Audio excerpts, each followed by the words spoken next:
Yo, guys, GH Luca and the CSR Hamamo. And then there the drums pattern, various type of drums pattern, and de bremo. Once tutorials ni guso ye ni kakra, and at times we I will say you call out na. It yes you call kakra, ye be na ye de bremo.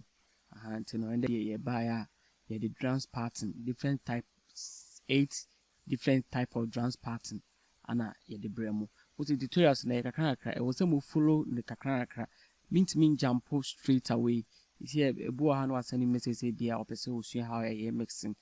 a kakra. Once after channel no ye build the ayeba into the mean jump straight away and call different tutorials so and I say advanced so abra the all follow kakra no onya basic no and there's the basic in here onya basic na dia kan de ni na ye wodia ni na do obent no wodia me si mo follow na mo subscribe mo subscribe na mo mia notification bell ne so na video fufuru bi bia na motivate ye na ye nya ne more na topic bia mo hia bia no because so am receive WhatsApp message ni emails mo fa topics number ye be ye ni na e de amamo but then the topics na ye be ye no ye ba be ye drums pattern type of drums pattern ye wo at times so wonyom be ye da and I say wonyom be ye kama na o drums pattern so ehu hia papa because kunkumcha at times we call sorry them asori bi won pa oni organ but utum say band boys kakra na wo no umtumi ma asori ni ne dey eji ene ne drums pattern no already so hwe first tutorials ni so a me kire mo drums boys no yes drums boys no omni it's this time around ye nchen ho the tutorials na nwa ene ye hwe drums pattern nko na wa opese wo ye obi no na wa hwe so na wosisi the same thing also it's no mama ye nto aso e it's the first drum pattern mama ye ntie the way a eno no bo me ntie the way eno no bo first drum pattern me ntie the way eno no bo it's no ma hye drums pattern wo be playlist ne so we drums nko no piano no organ like sound fufu bi anyway drums kunkumcha nti mu ye nto aso GS local it mu follow kakra wa wo drum pattern be ye wo da opese osisi no ye nko ne ntem ye be kon kakra ye de ni be ba beto so ye de pattern be ba beto so nti no wa opese e bia usua no anaso hu de we isisi no na wa kasa wa hwe de we ati na osisi as time goes on osisi a be akaroba familiar nti no say ye nchem mama ye nto aso first drum pattern say na ekọ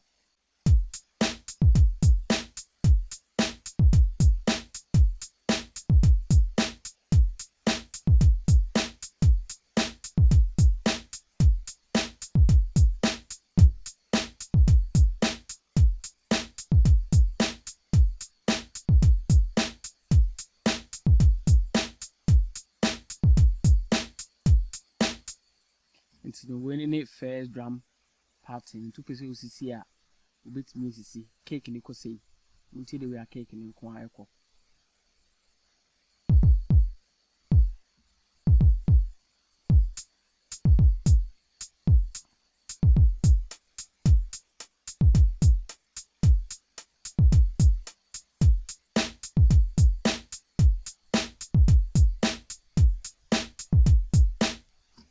me enko second drum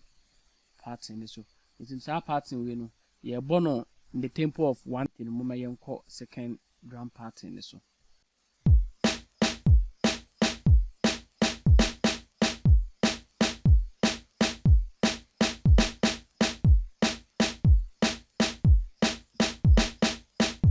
it's second drum pattern so no e tempo of 120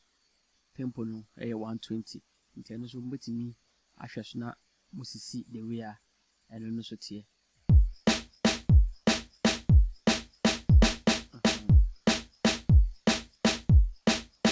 na musisi bi mama yenko ye third drum pattern so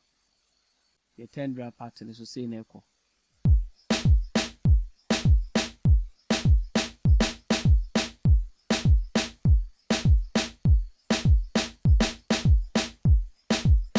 and so you're born tempo of 100. You're born tempo of 100.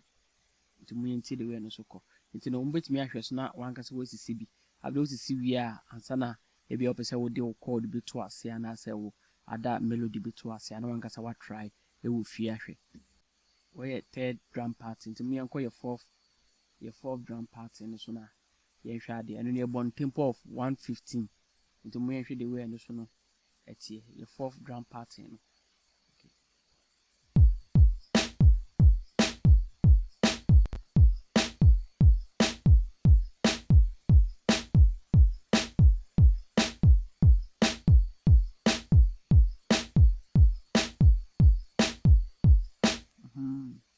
Your fourth drum part in the sono na mommy enko nti wobetimi asisi nti na beja to screen so kakra ama wo no ha nti wobetimi ahwɛ so na wesisi mommy enko your fourth drum part in so your fifth drum part in so okay and then your born tempo of 124 nti me mboni nti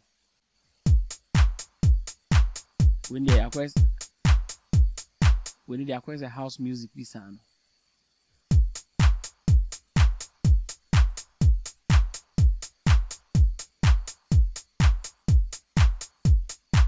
Okay. Nina like what starts we new we now the year production obi be say or per type of beat we. At times I know drums no and a type of beat ubebo. Any or chord no and a type of beat obebo. Intina and then mat to me boas a call drum pattern no kakra intino mbetimi asisi ohwe the way a misisi na ubetimi asisi higher kick shaker clap hi-hats ana clap libiana snare intino ubetimi asisi ahwe so asisi ni kakra intino mama yenko ye 6 pattern no ye 6 pattern me nti the way akwa so ye bon tempo of 150.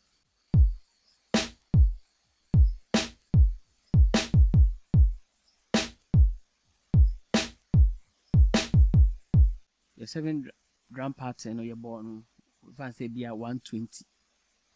Sana mekano 120. And only a idiom. The way a Afrobeat ne azonto no for ne bono no. Into moment the way and so your bonnet.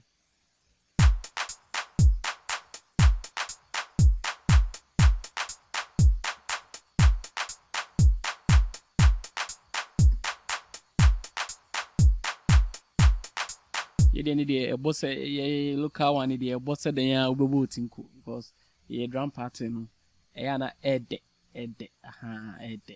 because me take a car. Into bit me actually so bit me apostle video now. What trying to crack the way see the same thing. He has said the open who samples maybe I would be good. To me and see the crack.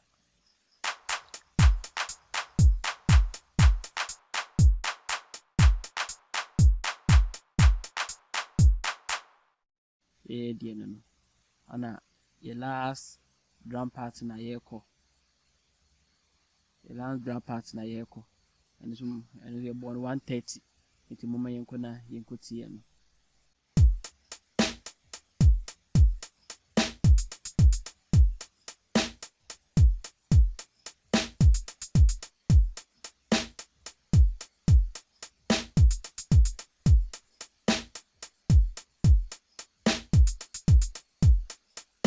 the 8 drum part in so na a boy and so bit me ahwe na wesisi nti opa ya started say ya yen se dan hu the way a ebekọ no obetimi esisi na wo de ato bibie ni na wo de aye reference na wa behwe so se etoto kakra bia na wa be reference na wa behwe so na say de mbesi na say ni de mo ya de hip hop ne ba beto aso hip hop drum pattern no am so drum pattern for but me sure say you look at the drum pattern better you should kese pa the 7th drum pattern 7th drum pattern because and then mostly you look at no be brainer ebo and no because of sa leading snare na a woman leading snare na a woman but it cha and then leading snare means is leading snare.